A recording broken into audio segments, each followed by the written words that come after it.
You're listening to the Weekly Wrap-Up on Sprott Money News. Happy Friday from Sprott Money News at SprottMoney.com. It's Friday, November 27th, 2020, and it's time for your Weekly Wrap-Up. I'm your host, Craig Hemke, and joining us this week is your host, Craig Hemke. I run a website called TF Metals Report and have for about 10 years. We post daily morning commentary and daily podcasts. So I'm just going to give you some of my thoughts today as Eric remains on the sidelines. He's got some personal issues that are taking all of his time. Hopefully he'll be back soon.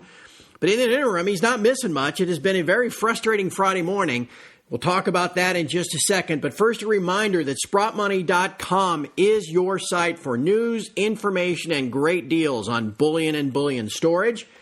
Just a few days ago, I recorded the Ask the Expert segment with Brent Cook. Brent, of course, the founder of Exploration Insights and one of the most respected names in the mining industry. You'll want to hear that. It should be posted by later today to the SprottMoney.com website. And while you're there, please be sure to do some holiday shopping. You'll find great deals on Royal Canadian Mint 100-ounce silver bars, but also all the way down to just single 1-ounce bullion coins. Again, SprottMoney.com, or just call us at 888-861-0775. It has been a very challenging week for the precious metals, most likely driven by COMEX pricing as we move toward the December contracts for both gold and silver going off the board into their delivery period. If you've been following along, and I know Eric has been, this has been an extraordinary year for COMEX delivery.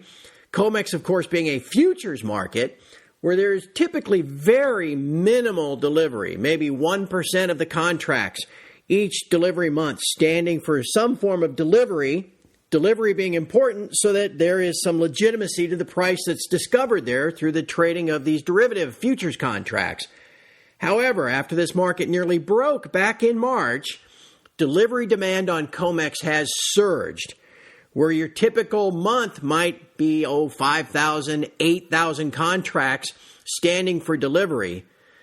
March into April, into then June and August have seen extraordinary amounts, 30,000 contracts, 50,000 contracts standing for delivery. And now as we head into the December delivery period, some very unusual deliveries in November. November typically not a delivery month, very light volumes. In fact, the last 5 years, 2015 through 2019, there's been a total of just 5,928 contracts delivered. What's that? About 1,200 contracts per month on average over the last 5 years. However, this month, November 2020, we've now seen more than 11,000 November contracts delivered. That's twice the 5-year total preceding.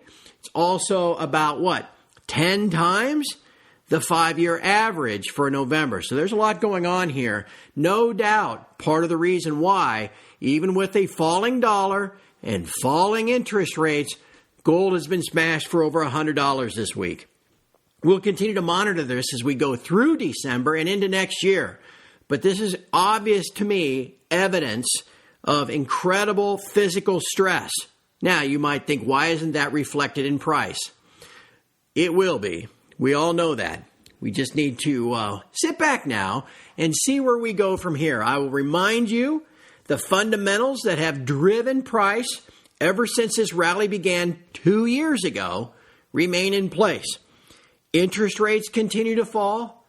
Real or inflation-adjusted interest rates continue to fall. And the dollar is declining as well. Those trends will continue into 2021 regardless of whether there is a COVID vaccine. The damage has been done. The U.S. government will run at least a $3 trillion deficit in 2021. There will have to be debt that will be monetized, and you know how that impacts the long-term prospects for gold and silver. We've had a great rally this year. We're in the midst of a pullback that probably bottomed today. Today being very light volume smash. This is the type of thing that typically finishes a pullback. We now will very likely rally in December we've got to deal with tax loss selling. That usually concludes by about the middle of the month. And then each of the last 3 years, we've rallied in the final weeks and days of the year. I expect something like that again this year. And then a renewed rally in 2021. Again, why? Because the underlying fundamentals have not changed. Lower dollar, lower nominal interest rates, and lower real inflation-adjusted interest rates. This is the trend that began 2 years ago. This is the trend that has driven gold from about $1,200 all the way to that earlier high this year, north of $2,000. And this is a trend that will continue in 2021. I have a list of questions sent in for Eric again this week. And again, my apologies that we have not been able to discuss some of these names now for over a month of time when the shares have really been bashed. So I'll just address one of them here. Someone asking about some of Eric's favorite names that we've discussed on multiple occasions as we've gone through this year. Names like Wallbridge, Freegold, Jaguar, Discovery. All I can add is what I've done personally. I own all of those as part of a balanced, diversified portfolio, and I continue to own all of those. Why? Well, for the same reasons we just discussed. The fundamental prospects for higher prices remain in place. We've had a correction, we've had a pullback, just like we saw in 2019, where the price of gold and silver peaked in early September and then pulled back into about the middle of December. This year we peaked in early August and are now pulling back. But with lower nominal rates, lower real rates, I expect a rally to resume sometime in December. We will turn our focus to the December FOMC meeting, which is always important and significant. That's coming up 2 weeks from this next Wednesday. Again, tax loss selling, we'll get that behind us, and then we'll see where we go from there. One last question about the manipulation. I think we're all now, even the most ardent of non-believers, now understand that the bullion bank traders are in there on an almost daily basis trying to manage their book, manage the derivative price versus delivery demands in the delivery centers like London. This continues today. You saw it earlier today, if you need an example. Regardless, the trend remains our friend, and the banks will continue to have to play defense going forward. It's important you understand, though, that this has not changed. Even with all of the fines and all of the indictments, it's clear that the banks remain the dominant power in the precious metals pricing scheme. That does not deter me, nor should it deter you. I own physical precious metal as insurance against the continued debasement of the dollar, or if you hold Canadian dollars, or if you own euros, maybe you hold Swiss francs, maybe you hold Japanese yen or Australian dollars. It doesn't matter. If it's paper currency, it is being devalued.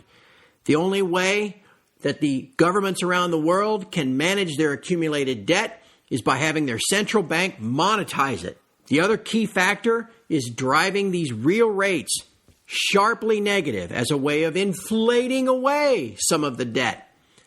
One thing to look for in that FOMC meeting that's pending in December, will the Fed begin to discuss something called yield curve control? They've been studying this now all year long.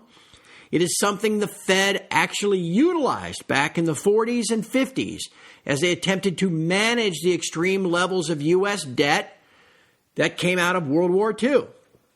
The Fed has admitted to studying this now, and it is something that is still in that toolbox that you often hear Chairman Powell discuss. In my view, once they institute yield curve control, and they will, that will be the ultimate signal that we are running forward and holding on for dear life.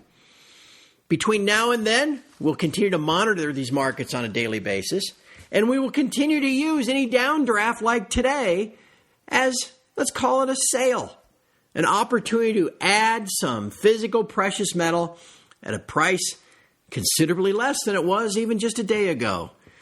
I encourage you to stop by SprottMoney.com. Check out the great deals that you'll find there, not only on just precious metal, but you need a place to store it. They can do that for you too. And of course, anytime you need assistance, just want to talk about precious metal and why you want to own it, pick up the phone and give them a call at 888-861-0775. If Eric doesn't return next week, maybe we'll cycle back around to some of the guest experts we've had over the last month. Hope you've enjoyed hearing from Rick Rule, Bob Thompson, Christopher Mullen, and David Brady. Very nice of them to sub in.